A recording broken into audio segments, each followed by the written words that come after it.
आज हम पढ़ने जा रहे हैं क्लास 8 का एक चैप्टर है introduction to graph, chapter 15 class 8। Introduction to graph Hindi में होगा इस चैप्टर का नाम ग्राफ का परिचय। ग्राफ का परिचय आप लोगों ने टीवी में देखा होगा, न्यूज़पेपर में देखा होगा, बुक्स में देखा होगा। ग्राफ का इस्तेमाल हम करते हैं किसी भी डेटा को आसानी से समझने या उसका तुलना करने के लिए। आपने क्रिकेट मैच में देखा होगा, जब बॉलर बॉल करता है तो आईपीएल वगैरह में नीचे बॉलर का ओवर लिखे होता है 5 ओवर ऐसे होता है, मीन्स इस ओवर में ज्यादा रन लगे होते हैं। फिर उसी के बगल में ऐसा बना होता है तो हिस्टोग्राफ होता है। इसके अगला हम पढ़ेंगे हिस्टोग्राफ, यह भी हम पढ़ रहे हैं बार ग्राफ, उसके बाद हिस्टोग्राफ, उसके बाद पढ़ेंगे पाई चार्ट। ये मैंने समझने के लिए बताया था कि क्रिकेट मैच में आप लोगों ने देखा होगा, फिर रन के लिए भी देखा होगा, विकेट जब गिरता है तो यूं ऐसे करके जाता है। तो ये सारी चीजें हम पढ़ेंगे इसके अंदर, बट ये चीजें 10th क्लास की है। 8th क्लास में मात्र 3 ही चीजें पढ़ना है आपको, बार ग्राफ, हिस्टोग्राफ और पाई चार्ट। बार ग्राफ होता है, bar graph is used to show comparison among category. It में कंसिस्ट ऑफ 2 और मोर पैरेलल वर्टिकल और ओरिजेंटल बार रेक्टेंगल्स। अब देखो पैरेलल मींस होता है समांतर हिंदी में। ये आपका एक्स एक्सिस होता है, इसे हॉरिजॉन्टल लाइन भी बोलते हैं। हॉरिजॉन्टल ये होता है आपका वाई एक्सिस। वर्टिकल इधर आता है आपका फ्रीक्वेंसी, ये होता है आपका class interval.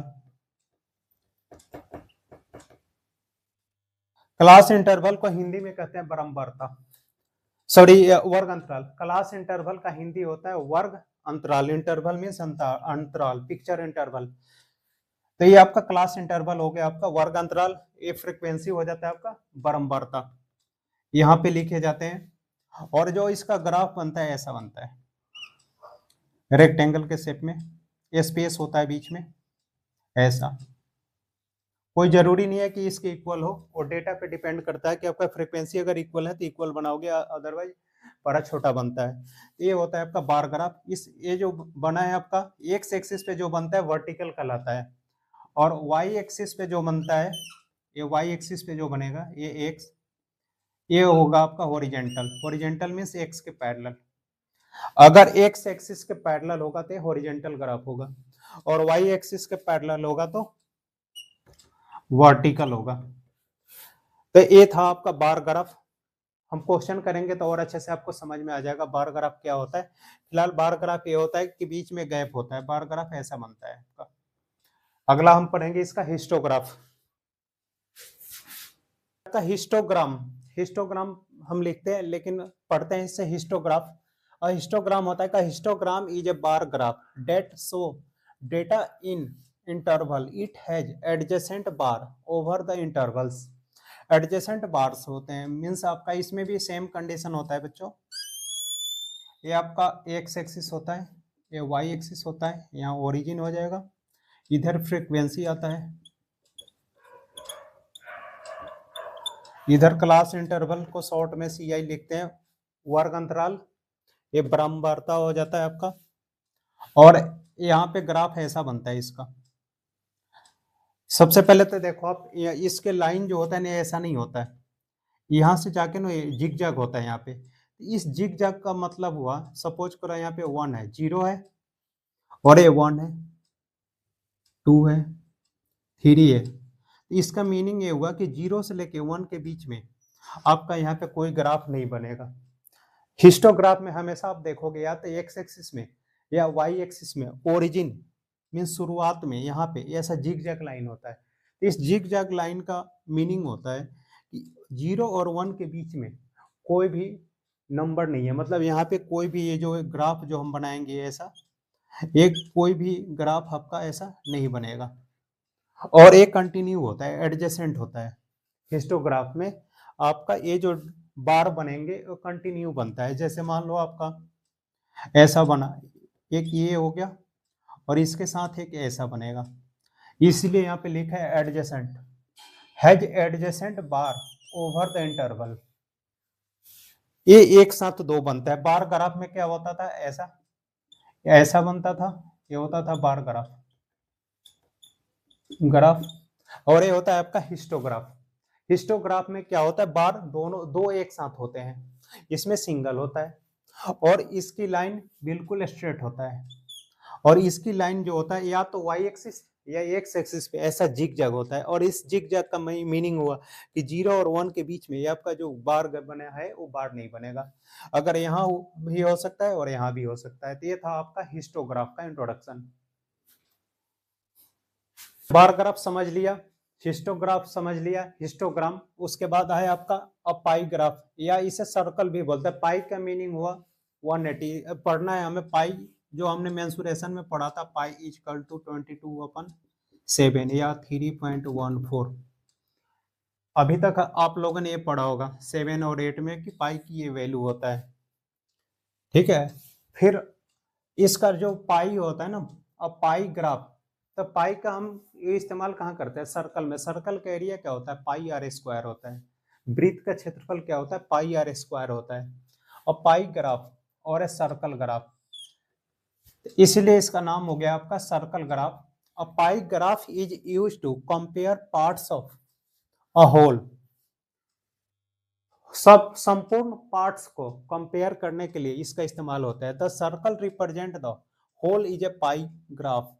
It show the percentage of viewer watching different type of TV channel. एक टेलीविजन पे लगभग 500 या 600 चैनल आते हैं, चाहे जितना भी है, तो उन चैनल को कितने ऑडियंस दर्शक देखते हैं, उन सब का परसेंटेज में जो तुलना होता है, ये आपका सर्कल होता है। यहाँ पे सेंटर होता है, ये आपका रेडियस होता है। सपोज करो यहाँ पे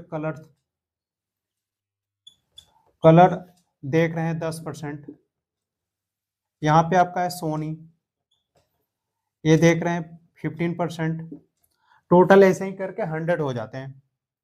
ये हो जाएगा आपका 15 हो और प्लस 10 कितना हो गया 25 हो गया।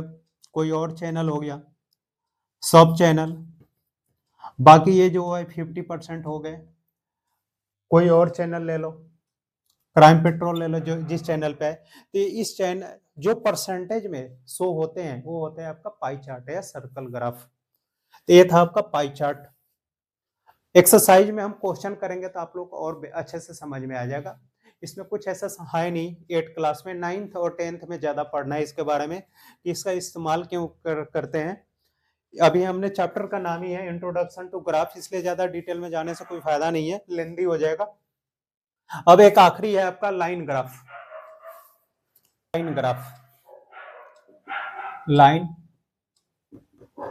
लाइन ग्राफ बिल्कुल ऐसा होता है।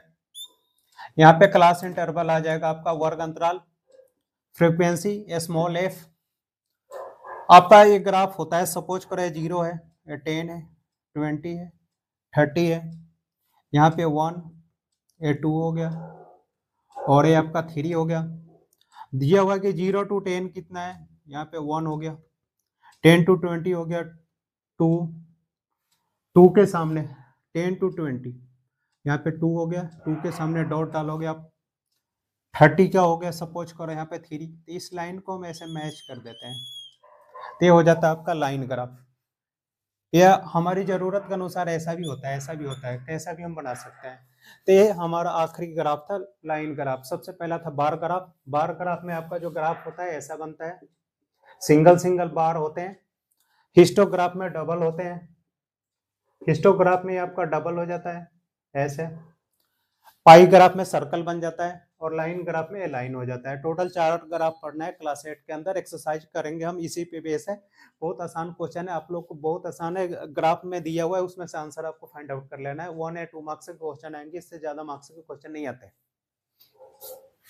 का क्वेश्चन है, आप लोगों के पास बुक होगा, आप लोग अपने बुक में देख सकते हैं, क्योंकि आप इस ग्राफ को पढ़ोगे तो एक ग्राफ की कॉपी आती है जिसमें ऐसे ग्राफ बने हुए होते हैं, तो उस पर आप ग्राफ पढ़ सकते हो। लेकिन मैं यहाँ पे बना नहीं पा रहा हूँ परफेक्ट, लेकिन मैं क्वेश्चन बनाने की कोशिश कर रहा हूँ आपको समझाने की। The following graph show the temperature of a patient in hospital.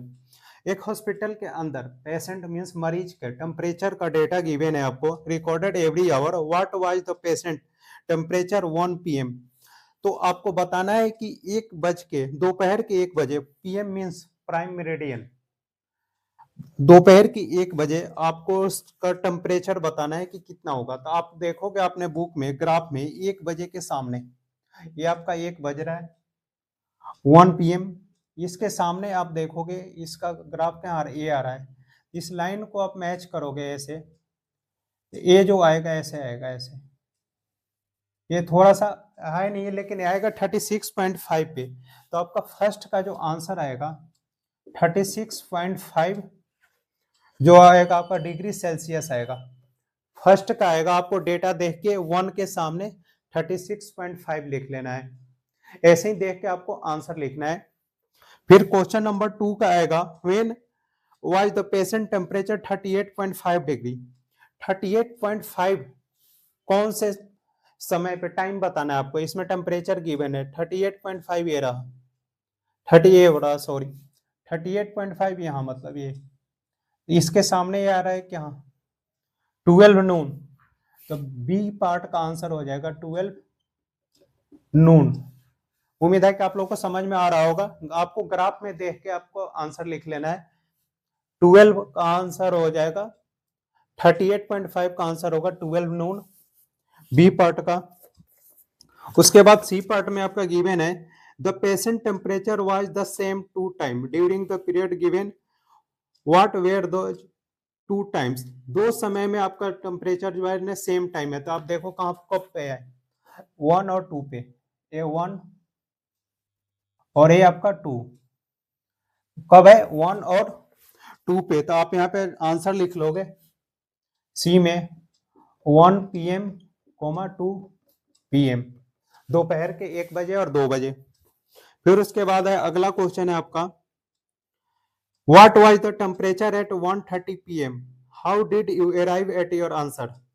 1:30 PM में आपका टेम्परेचर क्या होगा। आप देखो इसमें कितने गैप है, 1 आवर का गैप है, 9, 10, 11, 12। तो आपको बताना है 1:30 का टेम्परेचर बताना है आपको कि 1:30 पे कितना होगा। तो 1:30 आपका यहाँ आएगा, यहाँ पे। तो 1:30 पे आपका टेम्परेचर कितना हो जाएगा, 1:30 पे इसका जो टेम्परेचर आ जाएगा 36.5 हो जाएगा आपका यहाँ पे। ये 36.5 आ जाएगा 1:30 पे यहाँ पे, क्योंकि अगर टाइम हाफ होगा यहाँ पे कितना होगा, 1 और 2 के बीच में 1 आवर का गैप है और इसमें कितने का गैप है, 36 + 1 37 होता है। तो अगर यहाँ पे हाफ आएगा तो यहाँ पे भी हाफ आएगा। तो अगर यहाँ पे 1:30 होगा तो यहाँ पे भी 36.5 होगा। तो इसका आंसर हो जाएगा आपका डी का 36.5 डिग्री सेल्सियस। फिर उसके बाद है आपका during which period did the patient temperature show an upward trend. कौन से समय में आपका टेम्परेचर जो है ना अपवर्ड में जा रहा है। तो आपको ग्राफ में देख के बता देना है कि कौन से समय में सबसे ज्यादा जा रहा है। तो आपका जा रहा है 10 to 11 में। कब जा रहा है, 10 to 11 में। तो इसका आंसर हो जाएगा आपका 10 to 11। इसका आंसर हो जाएगा आपका ई पार्ट का 10 AM to 11 AM, 10 AM, 11 AM। इसमें आपका सबसे ज्यादा ऊपर जा रहा है, ये 10 AM और 11 AM, यहाँ से लेके यहाँ जा रहा है। ये था आपका फर्स्ट पार्ट का आंसर। उम्मीद है कि आप लोगों को समझ में आया होगा, कुछ मुश्किल नहीं था, बस आपको डेटा ग्राफ में देख के आंसर लिख देना था। आपका दो सबसे पहली बात तो बता दूं आपको कि जो क्वेश्चन नंबर 1 का ग्राफ था उसका लाइन ग्राफ था और क्वेश्चन नंबर 2 में भी लाइन ग्राफ है। ये आपका लाइन ग्राफ है, देखो फर्स्ट में भी लाइन ग्राफ था, सेकंड में भी लाइन ग्राफ है। क्वेश्चन आपका the following line graph show the yearly sales figure for a manufacturing company. Manufacturing means एक किसी भी चीज को बनाने वाली फैक्ट्री है। जो आपका what were the sale in 2002। Question number 2 का ए पार्ट का फर्स्ट का आंसर इसमें बताना कि what were the sale in 2002, 2002 में कितने सेल हुए वो आपको बताना है। अब आप देखो ग्राफ में ये 2002 है, आप अपने बुक के अंदर देखो ग्राफ में 2002 के सामने आपका जो पॉइंट होगा डॉट ये मैंने नंबर डाल दिया है, ये 4 है, 6 और 8 के बीच में यहाँ पॉइंट आएगा जो 7 होगा, क्योंकि 1 का गैप है। 2 यहाँ आएगा आपका 3, फिर 4, फिर आएगा 5, फिर 6, फिर 7, फिर 8, फिर 9, फिर 10, फिर 11, फिर 12। तो मैंने इसलिए यहाँ पे जहाँ ये आपका डेटा गिवन है उसके सामने 4, इस डेटा के सामने 7, 6, 10 और 8 लिख दिया ताकि आपको दिक्कत ना हो। तो आप 2002 के सामने आप देखोगे यहाँ पे 4 होगा, तो इसका आंसर हो जाएगा 4 सेल हुए थे आपका। उसके बाद है आपका 4 आप लिखोगे करोड़ में, एक प्राइस जो है करोड़ में है, 4 करोड़ लिखोगे आप, 4 करोड़। फिर लिखोगे आप 2006 में कितने सेल हुए थे। 2006 में देखो आप, 2006 का देखोगे आप, तो 2006 का आप अपने इस साइड देखोगे तो 8 आएगा, तो सेकेंड पार्ट का आएगा आपका 8 करोड़। उसके बाद आपका है बी पार्ट। बी पार्ट में देखोगे व्हाट वेयर द सेल इन 2003। 2003 में देखो मैंने लिख दिया है 7। 2003 में कितने करोड़ होगा आपका, बी का फर्स्ट 7 करोड़। फिर 2005 में देखो आप, 2005 में मैंने लिख दिया है 10, तो आप लिखोगे 10 करोड़। बिल्कुल ही आसान है, इसमें सॉल्व करना ही नहीं है। उसके बाद सी पार्ट में आप देखोगे compute the difference between the sale in 2002 and 2006। 2002 और 2006 के डिफरेंस बताना है आपको। 6 में कितना है 8 और 2 में कितना है 4। डिफरेंस मींस अंतर, माइनस, तो 8 माइनस 4 कितना होगा आपका 4, तो यहाँ पे हो जाएगा आपका आंसर 4 करोड़। डिफरेंस वो करने की जरूरत नहीं, ऐसे ही हल कर दोगे आप, 1 मार्क्स का क्वेश्चन आएगा। फिर है कि in which year was there the greatest difference between the sale as compared to its previous year. कौन से साल में पिछले साल से ज्यादा सेल हुआ है, तो वो है आपका 2005। 10, तो आप यहाँ पे ईयर का आंसर बताना है आपको, डी पार्ट में लिख लोगे आप 2005। ये था आपका 2 का डी पार्ट।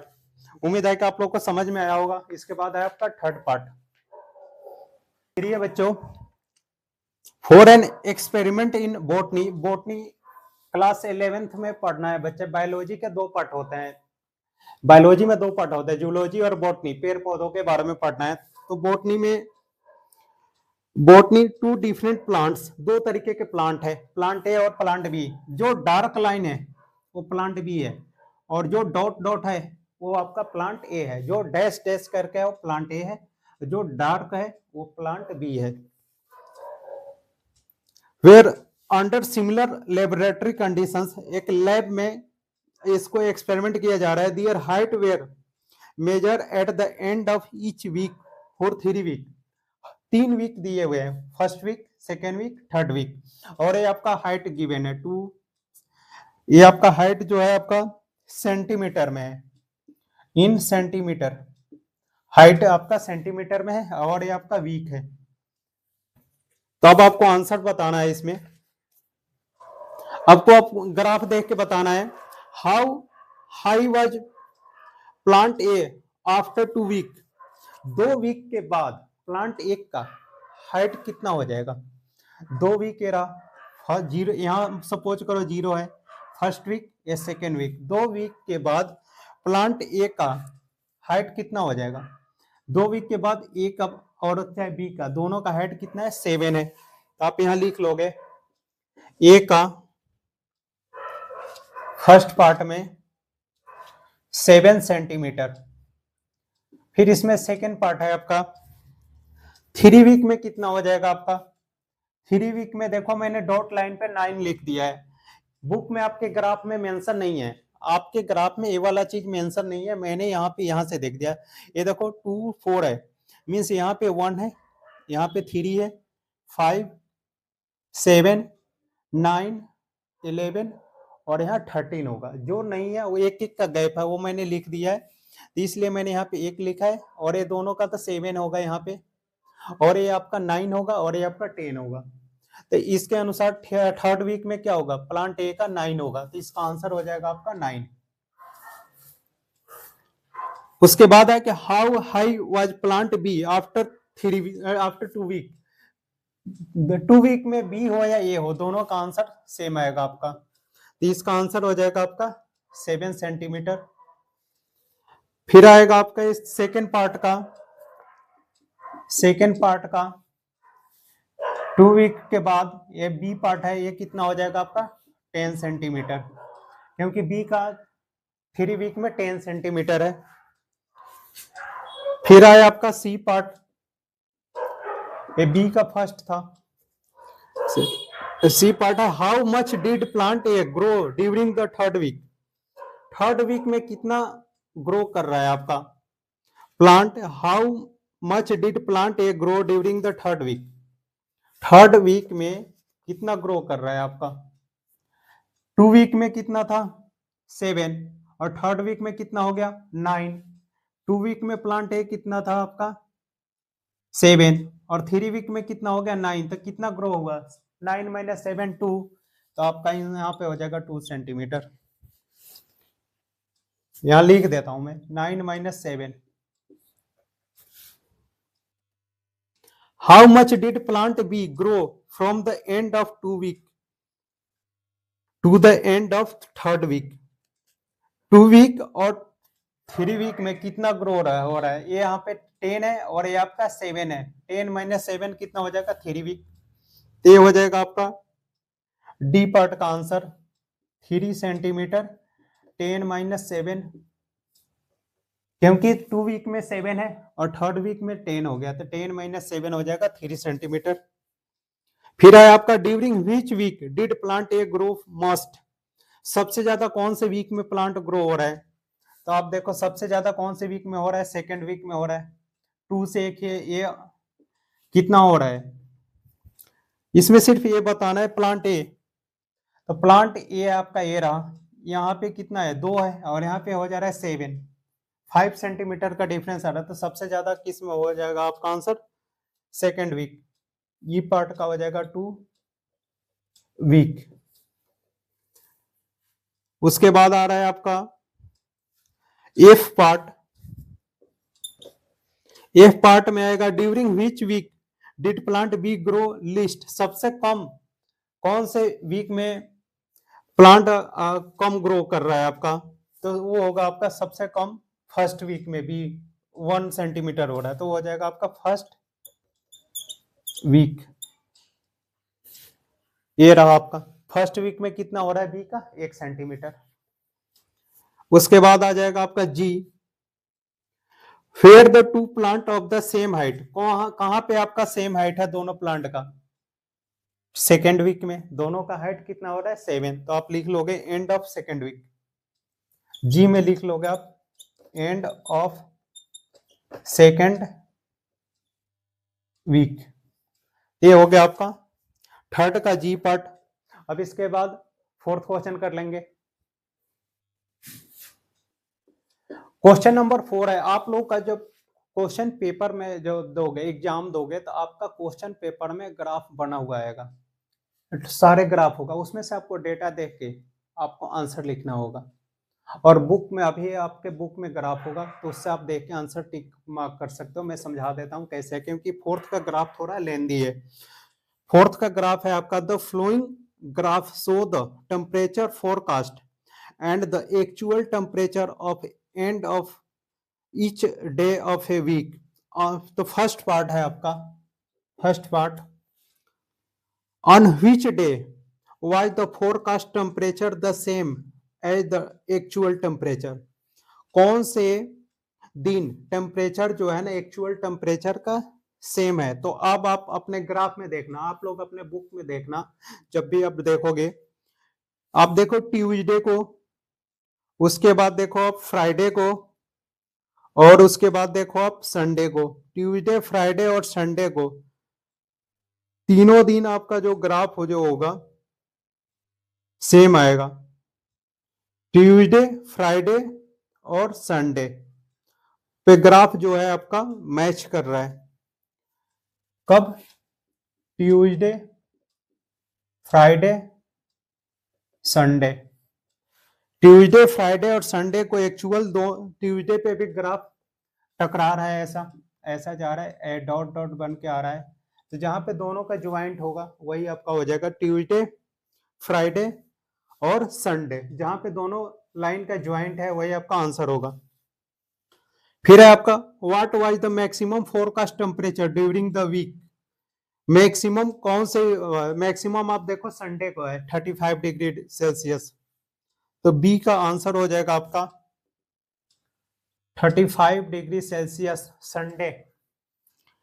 फिर आपका है C what was the minimum actual temperature during the week, सबसे कम कब हो रहा है आपका, आप देखो आपका मंडे को हो रहा है 15 डिग्री सेल्सियस, कब हो रहा है मंडे को 15 डिग्री सेल्सियस, हिंट में हो जाएगा आपका मंडे, ये हो जाएगा आपका संडे, ये हिंट है आपका, हिंट हिंट। उसके बाद है आपका D part, on which day did the actual temperature differ the must from the forecast temperature, कौन से दिन जो है ना डिफरेंस है, तो वो है आपका थर्सडे को, थर्सडे को एक्चुअल टेम्परेचर में सबसे ज्यादा डिफरेंस है, तो 4 का हो जाएगा आपका answer D. Use the table below, draw linear graph, आपको लीनियर ग्राफ बनाना है, जैसे क्वेश्चन 1 क्वेश्चन नंबर 2 थे, अब तक तो हमने सारे लीनियर ही पढ़ा है, कहीं भी बार नहीं मिला अभी तक, तो आपको ऐसे ही ग्राफ बनाना है। The number of day a hill side city receive from, so snow means बर्फ, बर्फ वगैरह का जो डेटा बताया ना in different way, year, year को आप लिखोगे एक्स एक्सिस पे ईयर्स, डेज को लिखोगे आप वाई एक्सिस पे, डेज मींस फ्रीक्वेंसी है, ईयर जो है आपका क्लास इंटरवल है, 2003 2004 2005 2006 डेज हो जाएगा, आप इंक्रीजिंग ऑर्डर में लिख लोगे, पहले 5 लिख लोगे क्योंकि कम है, उसके बाद 8 फिर 10 फिर 12 लिखोगे, उसके बाद 2003 के सामने आप देखोगे 8 या डॉट लगा लोगे, 2004 के सामने 10 के सामने डॉट लगाओगे आप, फिर 2005 के सामने आएगा आपका, ये आपका 2005 के सामने यहाँ पे आ जाएगा ये 5, फिर हो जाएगा आपका 2006 के सामने 12, तो ये हो जाएगा आपका ये 12, अब आप इस लाइन को मिला दोगे ऐसे ऐसे, ये आपका ग्राफ बन गया कंप्लीट, बिल्कुल ऐसे ग्राफ बना देना है, ये आपका आंसर हो जाएगा ए पार्ट का, 5 का ए का।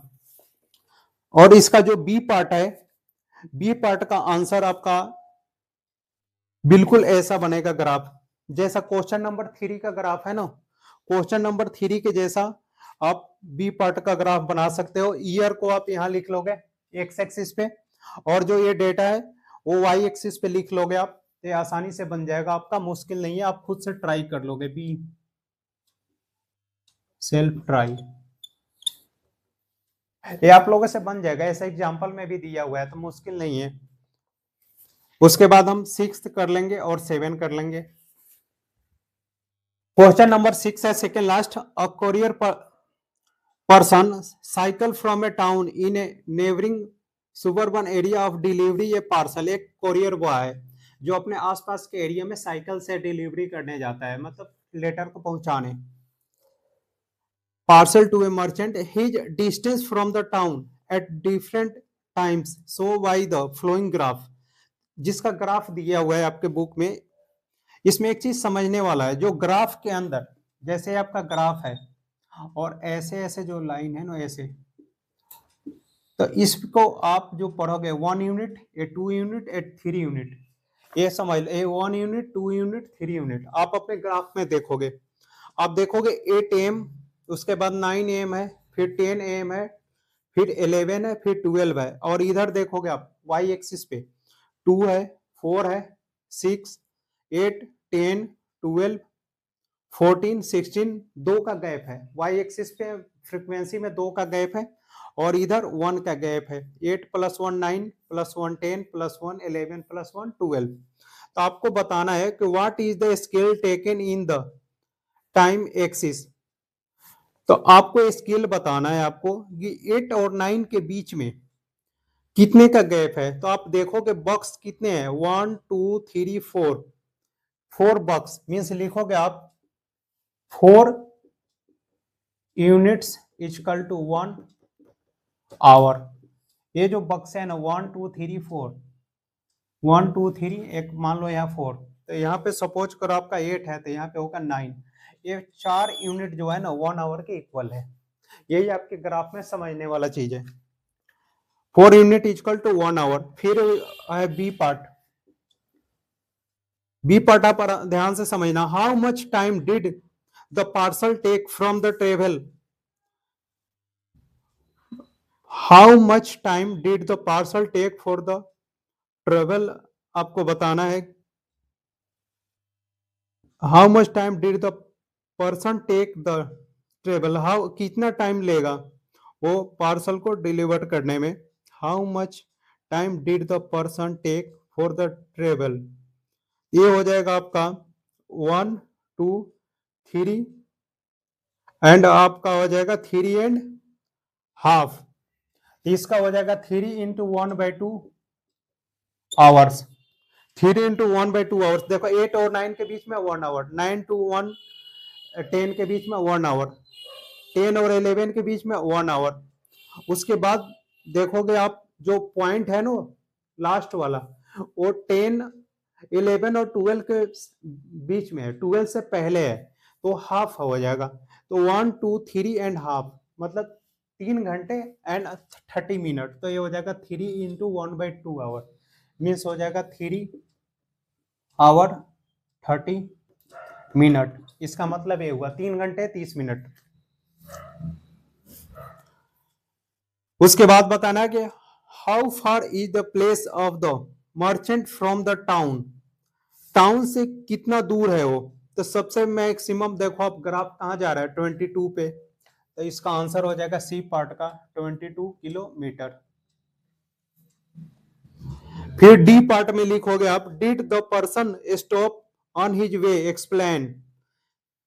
पर्सन कहां पे स्टॉप किया। अब ग्राफ में देखो 10 और 10:30 के बीच में। डी पार्ट में आप लिखोगे 10 AM टू 10:30 AM।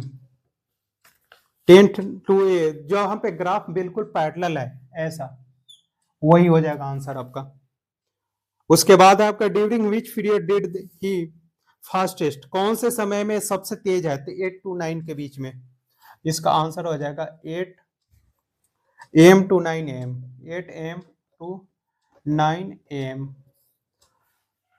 6 के डी ई का हो जाएगा 8 AM टू 9 AM। अब उसके बाद है 7th क्वेश्चन, आखिरी क्वेश्चन है बच्चों। Can there be a time temperature graph as follows justify your answer.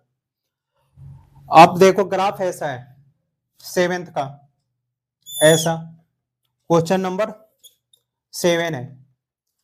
अगर ये टेम्परेचर है और ये आपका टाइम है, ये टाइम है, इधर टाइम बढ़ेगा इधर टेम्परेचर बढ़ेगा, और ग्राफ यहाँ ओरिजिन से जा रहा है, ये ऐसे जा रहा है, ये क्या हो रहा है इधर टाइम बढ़ रहा है ये बढ़ रहा है। तो अगर हम यहाँ पे मैच करेंगे सपोर्ट के इधर, तो इधर बढ़ता जाएगा, तो जितनी टाइम बढ़ेगा उतनी ये बढ़ेगा। तो एक तरीके से तो हम कांस्टेंट बोल सकते हैं, बराबर रहेगा। तो ये आपका ग्राफ सही है। उसके बाद है आपका दूसरा ग्राफ ऐसा, इसमें भी वही है, ये टाइम है और ये टेम्परेचर है, टेम्परेचर है और ये टाइम है। इसमें दिया हुआ है कि यहां से आपका इधर जा रहा है, मतलब कि टेम्परेचर इधर को आ रहा है, ये आ रहा है कि टेम्परेचर डाउनवर्ड जा रहा है, ये आपका टाइम है। तो ये भी नहीं होगा। जो इसका मेन पार्ट होगा ना आपका 7 का थर्ड पार्ट होगा ये वाला ग्राफ, ये क्योंकि टेम्परेचर यहाँ पे बढ़ रहा है, ये बढ़ रहा है, लेकिन टाइम देखो यहाँ पे है, टाइम यहाँ पे है, ये टेम्परेचर तो बढ़ रहा है लेकिन टाइम क्या हो रहा है कम हो रहा है। ये इसका ग्राफ नहीं होगा। 7 का थर्ड पार्ट जो होगा आपका इसका आंसर होगा। अगर ये एक्सरसाइज पूरे क्वेश्चन अगर आपको समझ में आया हो तो वीडियो को लाइक शेयर और सब्सक्राइब करना ना भूलना बच्चों, और ध्यान रखना। और इसका अगला एक्सरसाइज भी अपलोड कर दूंगा 15.2 और 15.3। ओके बच्चों, बाय।